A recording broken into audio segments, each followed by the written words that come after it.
Ako, pagdating ni Trump, oh yes, Mr. President, I've been expecting your call. You're doing it all right. I'm doing the dead and this goddamn...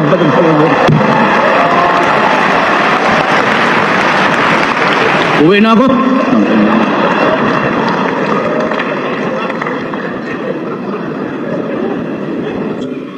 Saan bang utak ninyo eh? Bakit kayo believe dyan sa puti? Tingnan mo ang puti. Panahon ni Obama. Una yung spokesman ng State Department. Kala mo sino? Kala na mas bright pa sila sa akin. Then the staff of the President, then Obama.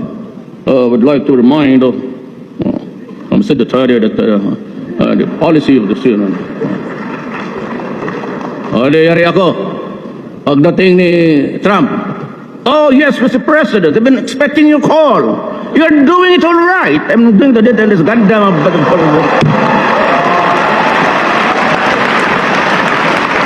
Uwi na ako.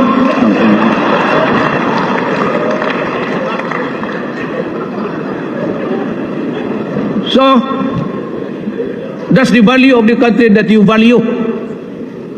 Ambivalent. Parang electric fan. Okay dito, o hindi na okay. It's vacillating. Tapos kayong mga Indian, believe kayo.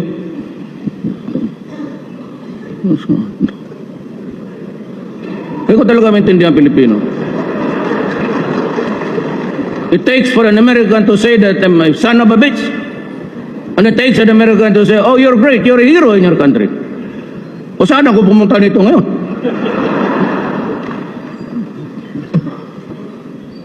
It is time for us to fulfill our mandate to protect our people from these crimes that have victimized. You know, huwag ninyo akong takot-takutin yung preso yung International Court of Justice.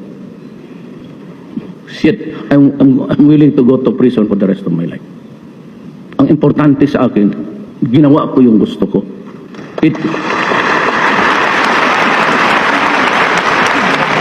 Alam mo kasi, in this country, it is a rule of majority.